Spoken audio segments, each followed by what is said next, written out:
Good afternoon, or welcome to the Queen's Lounge. I hope all are well. All my CEOs out there are doing amazing today. Well, today, like I told you guys, I had a special guest. You know what? Let him come on over here. Let me introduce our borough president. Hello. Antonio Reynoso. Hello, how's everybody doing? Nice to see you. I'm happy to be here. I'm glad to be here with you. I'm glad. How are you? I'm doing good. I'm doing good. A little tired, but like I feel good. It's a good effort. You know, it's just like you're playing the game. You're excited about it, so I feel great. I feel great. Yes. That's what I want to hear. Thank you. Well, listen, for those who don't know, I know where you was born and raised in. Yeah. So that you running for congressman. Yes, I am. Born and raised in Williamsburg in the South Side.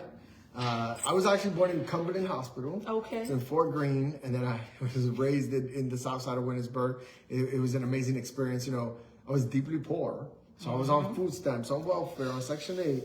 But you know, when we were young, we didn't even feel like we were poor.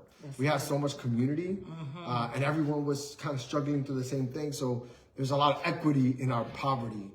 So we just hung out with our friends and didn't think twice about it. And I just remember government showing up for me.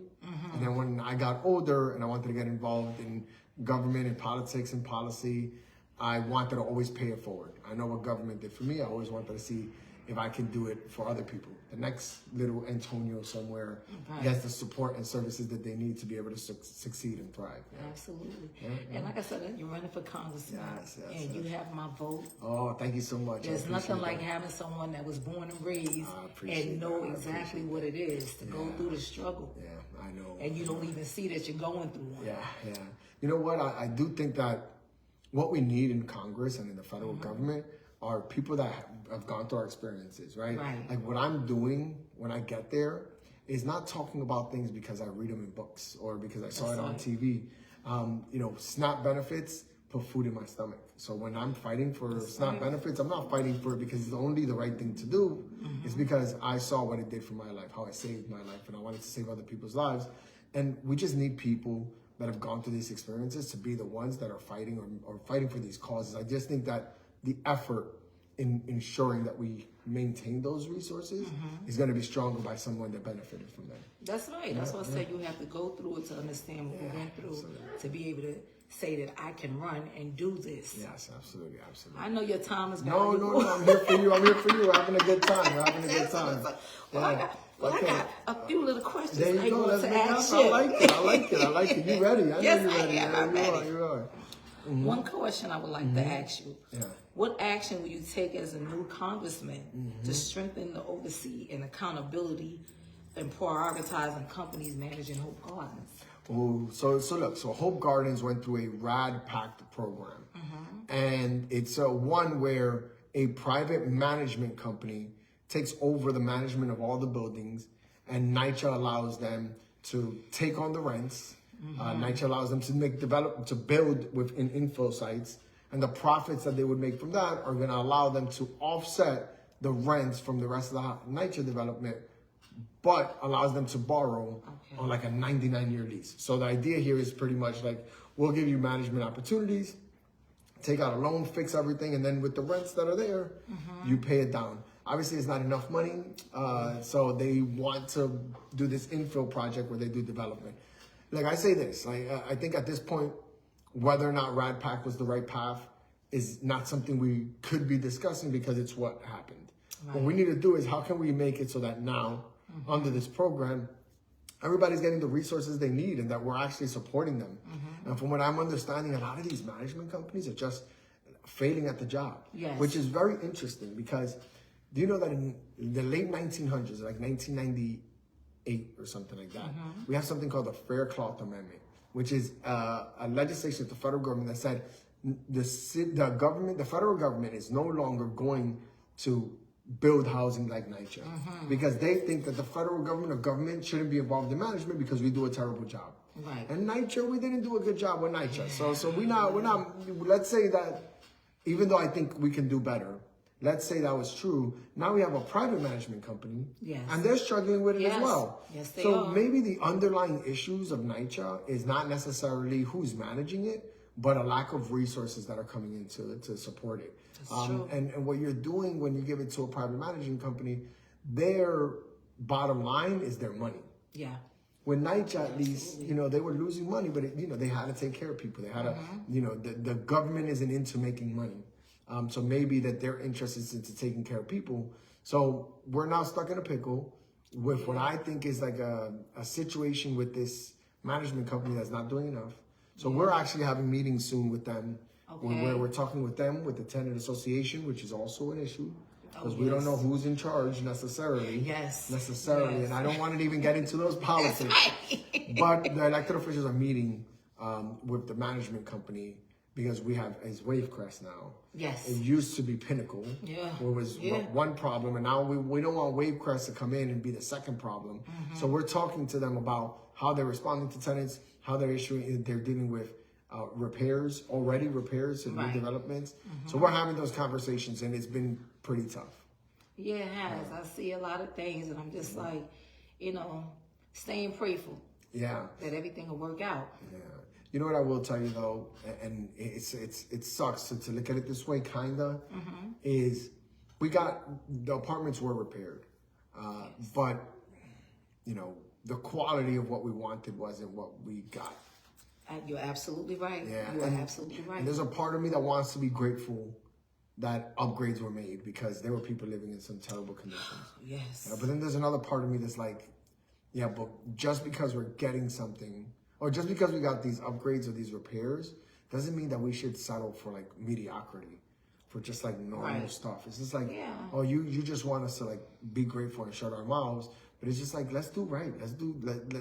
This wouldn't happen in a luxury building. It shouldn't happen here. Like we should be talking about things falling apart, cabinets that are already falling apart. We have floors that are like wobbly. Yes, absolutely. So I want to talk about fixing that and solving for those problems, and just like hopefully in the future, in other developments, doing a more thorough job of ensuring higher quality repairs. Because I've been to plenty of those meetings, and everything that we signed for, we didn't receive. Yeah, so there's some parts that they committed that they haven't even been able to follow through. Absolutely. Yeah. So we're having that meeting. I don't know exactly when, but we're having that meeting soon. It's a lot of questions that Wavecrest is going to have to answer, and they're only allowed to get away with blaming Pinnacle for so long, right? That's right. So it's like, we'll give you a couple, like, the new president wants at least 6 months. The elected officials want at least 6 months. We're going to give you a little bit of time, but after a while, you can no longer blame it on Pinnacle. You got to do the work. That's right. You got to take full responsibility. Absolutely. You took all their money. Yeah. So now I assume you're going to do that too. So we got work to do. I want to be careful with making commitments that we could fix everything. Right. Because that's not true. That's not honest or truthful. Right. But we can fight to do better and get at least the emergency repairs done as soon as possible. Then the second, prioritize where we're going to focus, but they need to get done. Okay. Yep, okay. I'm here for it. That's what I said. You're the guy. We're gonna make it happen. We're gonna do good. We're gonna do good. Yeah. Okay, I have one more question for you. Okay. And that question is, how will you support the youth program and our developments to ensure our children have safe spaces, educational opportunities, and pathways to success? Yes. So in and around the Bushwick area, and if you're definitely from Hope Gardens, you know about the Hope Gardens Community Center. Yes, I do. And, I remember the times of when Anita Haynes was running the show. And I just don't feel like we've been able to stabilize Hope Gardens Community Center after that. You're absolutely right. And, I don't want to blame anyone for that because it was a weird time. And, Ms. Haynes was hosting quinceañeras and sweet 16s and birthday parties in the back. And, she was trying to figure out a way to do that. She wasn't doing anything nefarious. It was just like the community wanted to throw those events in that area. She was giving them access without necessarily communicating that to NYCHA. That was the issue. And it was just like, Ms. Johnson called and it's like, hey, my daughter's turning 16 tomorrow. Can we use the center? And Ms. Haynes was like, I got the key. Here you go. Open it up. And that, she had a lot of freedom. And then it's just like NYCHA didn't like that she wasn't reporting that and things like that. So I just first want to say that I think that NYCHA was overreacted about what happened. Instead of being like, this is a community person, born and raised in the community. Absolutely. Is Ms. Johnson, Ms. Gonzalez, everybody's calling Anita, all these kids, and she's just more free flowing with the building, and that they would have kept her there. and been like, maybe a slap on the wrist and be like, hey, start reporting to us. Right. They didn't do that. But since then, we've been trying to stabilize it and figure out a way to have consistent programming that can truly help the kids. So what we're doing is we're investing in the property. So you know that the outdoor basketball court is a mess. It's beat up. Yes. And then the indoor basketball court needs some repairs. There's a kitchen that we need fixing. So we are going to phase the project, I think, into 3 different phases. Okay. And we're going to pay, I think, for the outdoor this year. And next year we're going to do something inside. And then next year we're going to finish it. So at least the facility looks nice and it's brand new because it's been there for a long time. Yes, it needs some reconstruction. Yeah. And I think that not a lot of centers have a community center like that. Not a lot of NYCHA developments have a community center like that. Right. And it's a place where the kids want to go. Yes. Where they know it exists. And once we have them, we can, I call it killing them with kindness. It's just like, hey, you're in here, you're playing basketball. By the way, you want to do some job training. Yes. Hey, by the way, before you can play basketball, you need to finish all your homework, you need to do all your schoolwork. That's like right. we drag them in there, and before they know it, they're getting resources and services. But we need the programming to drag them in, so then we can give them the services that they need. So we're talking with, is it CHCF that's running the show there now? The Children for Hispanic? Yes. Okay, I think it's Children for Hispanic Family Services or something. There you go. All right. So I'm talking to the CEO now, and I'm having that conversation. Look, in my dream, and I don't know if Ms. Haynes will take it, is for her to come back and be able to start that process again. She's working with Ujima right now, which is a great smaller organization that she's doing independently. But that was her base. That was where she did the work. But we're gonna do that again. We're talking to CHCF. We're seeing what they say about the opportunity to bring in workforce development and after-school programming for these kids to keep them busy, and using the sports programming or the kitchen programming or whatever it is to be able to draw people, keep them there, and then give them the resources they need. Because I know, as I was growing up, I was able to go to that center and enjoy myself. I was also able to go there to do my OSHA classes. Yes, exactly. All the resources that we were having when I was young, they're not there anymore, and it's so needed in the community to get the kids off the streets. They need something to look forward to. We need to help them get to that future that they need to be in. You know what I mean? Yeah, and it's always a resource conversation. But we're doing these different things. We're also we have these 5 churches, mostly in Bed-Stuy, that we're doing these third spaces for. Oh, really? So we're outfitting them with TVs, with Xboxes and PlayStations and computers. That's what the kids are doing now. They're doing e-gaming. So the church basement doesn't get used 90% of the time. That's true. It's empty. So put some couches. So they're adding couches, and they're gonna see if on Saturdays they can open up the program.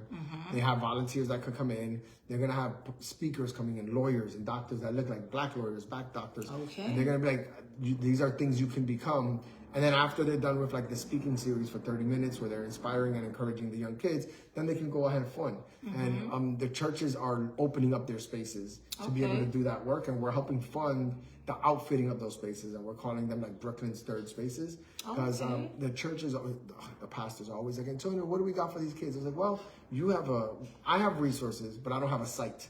You have a site without resources. That's right. Let's work together. No excuses. And they bought into it. They were like, yeah, you calling us out, we'll do it. So now we're working with a couple of churches. I think we have one about to finish soon. Once we do that, it'll be the model for how we move forward into this work. But we're thinking about these things and seeing if the church spaces could be places where these kids can have fun as well. Yeah. Okay, great. You know, I look at you, and I know I'm a little bit older than you, but I'm thinking about free lunch. The programs need to come back and everything because the parents are going through so much that they can barely feed themselves, never less their children. Yeah. And that's why that's why I want to go to Congress. I want to be perfectly honest, is that I think that people are suffering. That people are having such a hard time. Like everybody, 80% of this country, even if you're making decent money, everything is so expensive. Now gas is going up. What? We have reciprocal tariffs or whatever you want to call it that are making things go up. Yes. Housing, the federal government doesn't get involved in housing, so we're only the state and the city are doing all that work. And I just feel like every day we wake up, a war in Iran, we just wake up every day and there's a new mess. And I just want to Yes, go to the federal government and show people that, hey, we don't need to go to these extremes to solve these problems. We need to learn how to make government run better. And in some cases run different. Yes, but different, always better. And I am somebody that is an activist, and I've gotten arrested for protesting. I've been in marches, and I want to do that work. But more than anything, I want to show people that Democrats can get things done. Absolutely. And I think a lot of people have given up on this idea. Democrats are definitely not Republicans, but they can't get anything done. The Republicans can get a lot done. They just get things done that hurt us. Yes. So we want to feel like, can you have that energy that Republicans have to get things done for working class people? And I think that's what we're fighting for right now. It's just working class people. People that wake up every day, do some work, they should be able to live comfortably in this world. Absolutely. That's what I'm going to go there to fight for. That's Absolutely. Yeah. You know what? We work, and it seemed like as soon as we pay this, we pay that, then we have nothing. Oh, it's we just working to pay bills, to stay afloat. And trying to get a pension that you might not get.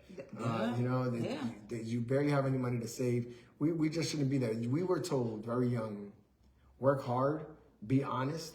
You should be able to buy a house, maybe a car, and then retire comfortably. We can't do that anymore. We have 2 generations that have lost that opportunity, and I want to go to Congress to rebuild the American dream for the younger generation. And you know what? I told you the first time I met you, I said, I have a warm, fuzzy feeling inside. Thank you so much. Thank you so much. I appreciate that. Because you spoke to me, and then I was just very intrigued. Yeah. And I believe what you're saying. Yeah, thank you. Because you from our era, you from the hood, so absolutely. You know how it goes. And everything I say, I can't walk down these streets. That's Everybody right. They know me. Everybody knows me. Exactly. I walk down the streets. If I don't follow through on the things I say, they hold me accountable. All these people raise me. They see me be a knucklehead. They see me play basketball. They know everything about me. So I'm beholden to my people in a real way, and I'm deeply grateful for they raised me. I'm deeply grateful for everything they did for me. But they see me come up, and I can't go to Congress and forget my people. I can't forget where I came from. So that's just something that is about me that is always with me, and I'm proud of it. Very proud of it. Thank you. Thank you. Well, I want to thank you for the opportunity. Yes, thank you. I appreciate you. Yes. I'm going to be working with you. Thank you so much. To make sure we spread the word. All right. Y'all go ahead and y'all vote. Yes. Thank you. Borough President Antonio Reynoso. It's just going to say Antonio Reynoso for Congress, but I hope that you guys can show some love and support. But thank you guys so much. Okay. All right. And make sure you find me again. I'm excited. I'm going to find you. All right. This was a lot of fun. Thank you. Take care, guys. All right. Okay, guys. Mr. Reynoso has things that he has to do. But I am so honored and so blessed to have the opportunity to interview our borough president. So with that being said, like I said, you are the CEO of your life.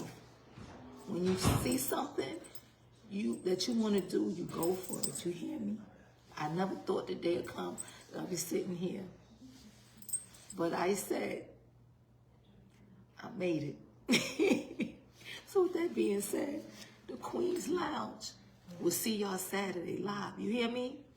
Y'all have a wonderful, wonderful day.